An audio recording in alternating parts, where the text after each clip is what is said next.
আসসালামু আলাইকুম রহমতুল্লাহি ওবরকাতুহ। সম্মানিত দর্শক, বাংলাদেশের রাজনীতিতে একটা বিশাল টানাপোড়েন চলছে। একই সঙ্গে আওয়ামী লীগ, বিএনপি, জামাত, জাতীয় পার্টি এবং সরকারের যে সকল কিংস পার্টি, বিশেষত এনসিপি, তাদের মধ্যে যে রশি টানাটানি চলছে, এই রশি টানাটানিতে সবাই বিএনপিকে, জামাতকে আলাদা করার চেষ্টা করছে।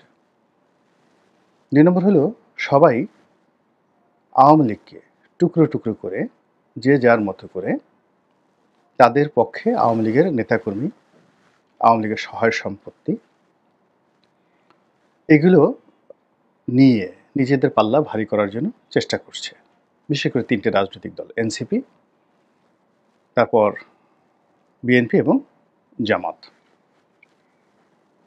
এবং এই কাজটি থেকে রক্ষা পাওয়ার জন্য আওয়ামী লীগ জলে স্থলে অন্তরিক্ষে আগস্ট মাসের পর থেকে তারা চেষ্টা চালিয়ে যাচ্ছে। তারা তাদের এজেন্ট বিভিন্ন রাজনৈতিক দলে এবং সরকারে তারা ঢুকিয়ে দিয়েছে। এবং আওয়ামী লীগের অর্থ আরও স্পষ্ট করে বললে, আওয়ামী লীগের যে সকল লোক এই গত ১৫ বছরের হাজার হাজার লক্ষ কোটি টাকার যে ক্যাশ, সেই ক্যাশ যারা হোল্ড করতেন, এদের কেউ দেশের বাইরে আছেন, এদের কেউ জেলখানাতে আছেন, কিন্তু তাদের অর্থনৈতিক যে সাম্রাজ্য, সেই অর্থনৈতিক সাম্রাজ্য ঠিকই চালু আছে। বিদেশে যে সকল টাকা পাচার করা হয়েছে, সে সকল টাকা কেউ হাত দিতে পারেনি। এবং সেই টাকা দিয়ে অত্যন্ত বুদ্ধিমত্তার সাথে তারা লন্ডনে যাকে যাকে ম্যানেজ করা দরকার, গাড়ি দিয়ে, বাড়ি দিয়ে, সুরা দিয়ে, সাক্ষী দিয়ে সেই জিনিসগুলো তারা করে ফেলছেন। প্যারিসে যদি তাদের কোনো টার্গেটেড মানুষ থাকে, তাও তারা করছেন। নিউ ইয়র্কে, ওয়াশিংটনে, সিঙ্গাপুরে, ব্যাংককে, মানে ওখানে আওয়ামী লীগের টাকার একটা ভান্ডার খোলা হয়েছে। তার কিছু নমুনা আমরা দেখতে পাচ্ছি যে এখন রাজনৈতিক দলগুলো কেউ কেউ পরস্পরকে ছোট করার জন্য বলার চেষ্টা করছেন যে ওরা আওয়ামী লীগের টাকায় রাজনীতি করে। অনেকে বলার চেষ্টা করছেন যে আমরা আওয়ামী লীগের টাকায় কিসে রাজনীতি করি, সরকারই তো চলছে আওয়ামী লীগের টাকায় এবং আওয়ামী লীগের লোকজন দ্বারা। এবং ক্ষমতার যে কেন্দ্রগুলো রয়েছে, সেই কেন্দ্রগুলোতে এখনো পর্যন্ত আওয়ামী লীগের নিয়ন্ত্রণ বলতে গেলে শতভাগ। আওয়ামী লীগ যে পরিমাণ রিক্রুট করেছে, অর্থাৎ যেভাবে তারা শস্যদানা বুনেছে, সেখান থেকে 1%ও সেই শস্যদানা থেকে 1 ভাগ, শতকরা 1 ভাগও বর্তমান জমানাতে নিষ্ক্রিয় করা যায়নি কিংবা উপড়ে ফেলা যায়নি। অল্প কয়েকজন পুলিশ কর্মকর্তা, অল্প কয়েকজন সিভিল সার্ভেন্ট, অল্প কয়েকজন ব্যবসায়ী, তাদেরকে ধরা হয়েছে। কিন্তু বাংলাদেশে যদি ধরেন 20 লাখের উপরেও সরকারি কর্মকর্তা কর্মচারী, বলতে গেলে ইচ্ছাই হোক অনিচ্ছাই হোক, বেশিরভাগ কর্মকর্তা কর্মচারীদের মনে আওয়ামী লীগ গত 15 বছরে যে সুবিধা, যে স্বপ্ন, যে আকাঙ্ক্ষা, এগুলোর বীজ বপন করে গেছেন। আওয়ামী লীগ জমানাতে অনেকের মধ্যে একটা বঞ্চনার ভাব ছিল যে ওকে দেওয়া হলো, আমাকে দেওয়া হলো না, ওকে ডিসি বানানো হলো, আমাকে বানানো হলো না, ওকে সচিব হিসেবে প্রমোশন দিল, আমাকে দিল না, তারপরে ও রিটায়ার্ড করার পর তাকে মন্ত্রী বানানো হলো, এমপি বানানো হলো, তারপরে তাকে আরও এক্সটেনশন দেওয়া হলো, আমাকে দেওয়া হলো না। এই জিনিসগুলো নিয়ে অনেকের ক্ষোভ ছিল। এমনকি বিএনপি এবং জামাতের অনেক লোক আওয়ামী লীগের সময়টিতে ঘাপটি বেড়ে তারা ছিল এবং তারা মনে করেছিল যে পরিবর্তিত একটা পরিস্থিতি তারা বিরাট কিছু হয়ে যাবে। এখন সেই যে আওয়ামী লীগের যারা অভিমানী, ক্ষতিগ্রস্ত, তারা তো আছেই, তার সঙ্গে সঙ্গে বিএনপি জামাতের যে সকল নেতাকর্মী এই সরকারি কর্মকর্তা রূপে ছিল, তাদের একটা বিরাট অংশ এখন বলছে যে আগের জমানাই ভালো ছিল। এর কারণ হলো এই নতুন জমানাকে কেন্দ্র করে তাদের কোনো লাভ হয়নি, বরং কোত্থেকে এসে কারা যেন জুড়ে বসলো। বলে অরিজিনাল আওয়ামী লীগ, অরিজিনাল বিএনপি আর অরিজিনাল জামাত বলে এখন কোনো পার্টি নেই। সবাই এখন বঞ্চিত হয়ে গেছে, শোষিত হয়ে গেছে। আর বিএনপি এবং জামাতের যারা শীর্ষ পদে এসেছেন তাদেরকে সবাই হাইব্রিড, বিএনপি হাইব্রিড জামাত বলার চেষ্টা করছে। এর ফলে দেখেন এনবিআর সচিবালয় থেকে সব জায়গাতে যে বিশৃঙ্খলা চলছে, সিটি কর্পোরেশন থেকে শুরু করে সরকারি অফিস, ডিসি অফিস, এবং এগুলো বাড়তে থাকবে এবং শেষ পর্যায়ে গিয়ে দেখবেন ইউনিয়ন পর্যায়ের যে ভূমি অফিসগুলো সেখানে গণ্ডগোল শুরু হয়ে যাবে। তো এটা আওয়ামী লীগ যে 15 বছর যে কাজগুলো করেছে সেই কাজের একটা ফল। যারা সরকার চালাচ্ছেন তাদের অনেক যোগ্যতা আছে, তাদের অনেক চেনা জানা আছে এবং তারা বুঝতে পারছেন, এবং বুঝতে পারার কারণে এই আওয়ামী ভূত তাড়ানোর জন্য তারা এই দলটিকে প্রথমে ছাত্রলীগকে নিষিদ্ধ করা হলো, এরপর আওয়ামী লীগের কর্মকাণ্ড নিষিদ্ধ করে এটিকে একটা বিচারিক প্রক্রিয়ার মধ্যে পার্মানেন্টলি ড্যামেজ করার জন্য তারা ইতিমধ্যে একটি আইন তৈরি করে ফেলেছে, এক্সিকিউটিভ অর্ডার তৈরি করে ফেলেছে। এবং এই এক্সিকিউটিভ অর্ডার তৈরি করার ফলে যেটা হলো অনেকগুলো সমস্যা একেবারে যাকে বলা হয় মারাত্মক থেকে মারাত্মকভাবে এটি দেখা দিয়েছে। এটি হয়তো এমনি হচ্ছে বা এর সঙ্গে হয়তো আওয়ামী লীগের কোনো যোগাযোগ নেই, কিন্তু সরকার যেহেতু আওয়ামী লীগ নিষিদ্ধ করেছে, কাজেই তাদের একটা ধারণা যে এই আওয়ামী লীগ এখানে মরণ কামড় বসানোর চেষ্টা করছে। এবং সারা বাংলাদেশে এখন যা কিছু হচ্ছে সেটি অনেকটা যুদ্ধের মতো বর্ণনা করে, যুদ্ধাবস্থা বর্ণনা করে ডক্টর মোহাম্মদ ইউনূস তিনি স্বীকার করেছেন, বিবৃতি দিয়েছেন যে দেশে একটি যুদ্ধ পরিস্থিতি তৈরি হয়েছে। এমনি সীমান্তে যুদ্ধ একটা ভাব রয়েছে ভারতের সঙ্গে, এমনি সীমান্তে মায়ানমারের সঙ্গে একটা যুদ্ধ ভাব রয়েছে, এমনি সরকারের সঙ্গে সেনাবাহিনীর মারাত্মক একটা দূরত্ব তৈরি হয়ে গেছে, বিএনপির সঙ্গে দূরত্ব তৈরি হয়ে গেছে, এবং তার সঙ্গে আবার আওয়ামী লীগের এই যে যুদ্ধ যে খেলা, এই যুদ্ধ খেলাটাকে এখন রীতিমতো খেলা নয়, এটিকে একটা মরণ খেলা হিসেবে সরকার মনে করছে। তো এই যখন অবস্থা, ঠিক সেই সময়টাতে কয়েকটি নজিরবিহীন ঘটনা ঘটল। একটা নজিরবিহীন ঘটনা হলো যে প্রধান বিচারপতি প্রধান উপদেষ্টার বাসভবনে গিয়ে তার সঙ্গে দেখা করলেন। এটি বাংলাদেশে ইতিপূর্বে কখনো আমরা দেখিনি, এটা অভ্যস্ত নয়। 2 নম্বর হলো সরকারের ভ্যালিডিটি, লিগ্যালিটি, আইডেন্টিটি, অথেন্টিকেসি, এগুলো নিয়ে খুব স্পর্শকাতর প্রশ্ন তোলা হচ্ছে।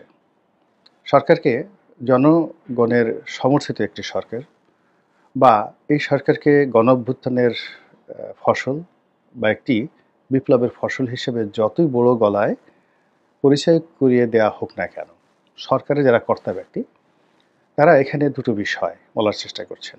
একটি হলো সুপ্রিম কোর্টের একটা রেফারেন্সে তাদের জন্ম হয়েছে, দ্বিতীয়ত হলো যে এই জন্মের পেছনে শেখ হাসিনার পদত্যাগ, আর তৃতীয়ত হলো যে তারা এই কাজটি যে করেছেন সেটা সংবিধানের অধীন করেছেন। এখন 3টি বিষয় নিয়ে একটা জগাখিচুড়ি তৈরি হয়ে গেছে।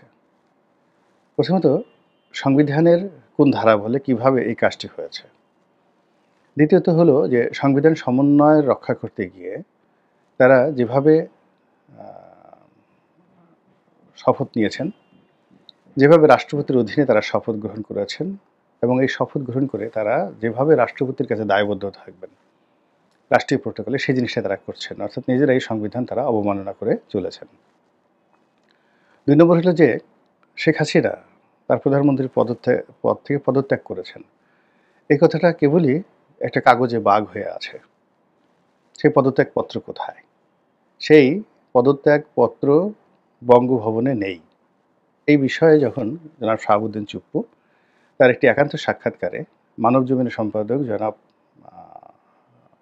মতিউর রহমান চৌধুরীকে বললেন, সারা বাংলাদেশে রীতিমতো তোলপাড় শুরু হয়ে গেল, এবং সেটা সরকারের জন্য একটা মাথা ব্যথা। সরকার ভয় পেয়েছে, কিন্তু সেটা প্রকাশ করতে পারছে না। আর এই ঘটনা যখন মারাত্মকভাবে ছড়িয়ে পড়ল, তখন আওয়ামী লীগের পক্ষ থেকে বলা হলো যে তারা পদত্যাগ করেননি এবং শেখ হাসিনা এখনও বৈধ প্রধানমন্ত্রী, এবং স্বয়ং শেখ হাসিনা সেই কথা উল্টে ফেললেন। তিনি একসময় বলেছিলেন যে পদত্যাগ করেছি, আবার পরবর্তীতে বললেন যে না, আমি পদত্যাগ করিনি। গেল 2 নম্বর সমস্যা।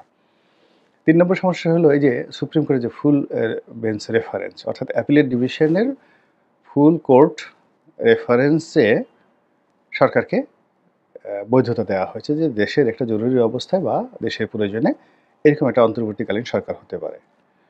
তো এখন পরবর্তীতে সেনাবাহিনী একটা তালিকা প্রকাশ করেছে, অর্থাৎ সেনাবাহিনীর যে হেফাজত, সেখানে প্রায় ১,০০০ খানেক লোক সেখানে ছিলেন আগস্টের পরে। তো এটা নিয়ে বিভিন্ন সামাজিক মাধ্যমে নানা রকম সমালোচনা হচ্ছিল যে এরা কারা, কোথায়, এদের কাছে কত টাকা নেওয়া হয়েছে, কি হয়েছে।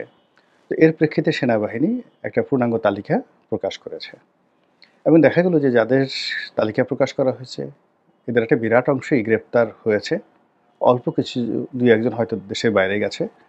আর সবচেয়ে বড় ব্যাপার হলো সেখানে সুপ্রিম কোর্টের সবচেয়ে ২ জন বিখ্যাত জাজ, প্রধান বিচারপতি এবং তারপরে যাকে প্রধান বিচারপতি মনে করা হতো ইকবালুর রহিমের যে বড় ভাই জনাব এনায়েতুর রহিম।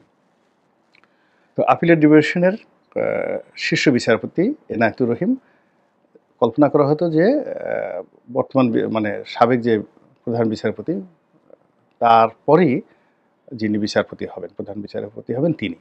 তো এই ২ ব্যক্তি সেনাবাহিনীর জিম্মাতে ছিলেন সেই সময়টাতে, যখন বলা হচ্ছে সুপ্রিম কোর্টের ফুল বেঞ্চ রেফারেন্সে বা ফুল কোর্ট রেফারেন্সে এরকম একটা সিদ্ধান্ত নেওয়া হয়েছে।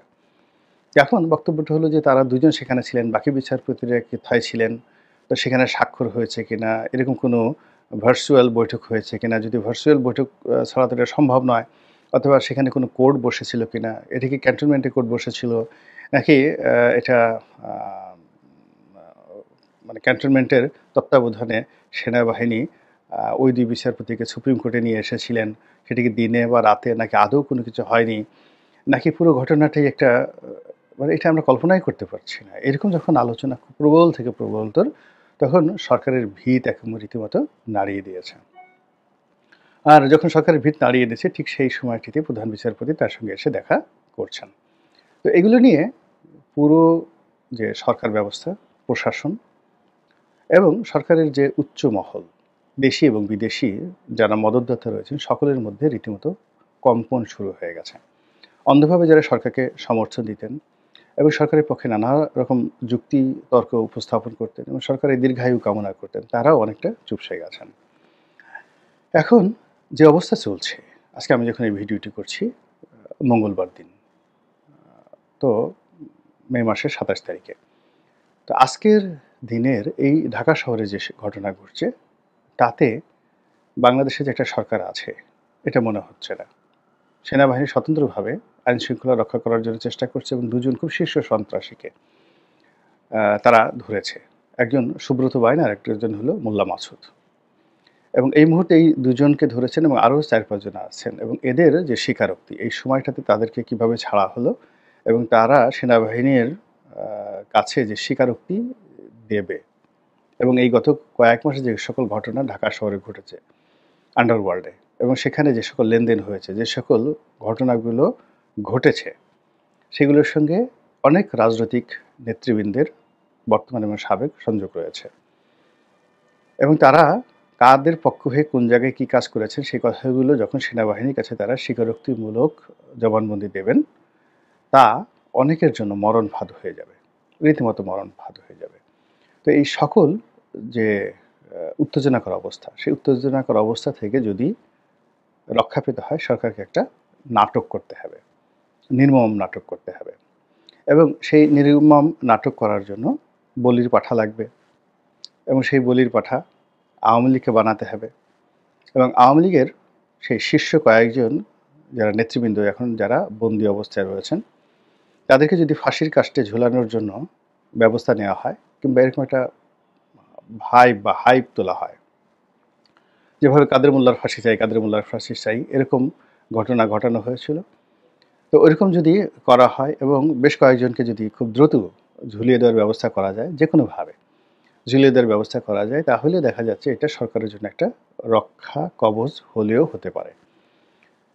আওয়ামী লীগ বসে নেই, সে তার কর্মকাণ্ড চালিয়ে যাচ্ছে, তাদের নেতাকর্মীদেরকে তারা ঐক্যবদ্ধ করার চেষ্টা করেছে এবং অতি সম্প্রতি ওবায়দুল কাদেরের একটি সাক্ষাৎকার আপনারা দেখেছেন যে তিনি ৩ মাস বাংলাদেশে ছিলেন এবং এত বিপত্তির মধ্যেও তিনি স্বপ্ন দেখতেন যে এই সময়টিতে বাংলাদেশে থেকে আওয়ামী লীগকে কী করে অর্গানাইজ করা যায়, সে কথা তিনি বলেছেন এবং তিনি সেই গার্মেন্টসের যে আন্দোলন থেকে শুরু করে অন্যান্য যে সকল আন্দোলন হয়েছে সব আন্দোলনের সঙ্গে যে আওয়ামী লীগের একটা ইন্ধন ছিল সেটা ওবায়দুল কাদেরের কথার মধ্যে মোটামুটি স্পষ্ট। আবার এখন যা কিছু হচ্ছে তার সঙ্গে যে আওয়ামী লীগের ইন্ধন নেই এটাও কিন্তু বলা যাচ্ছে না।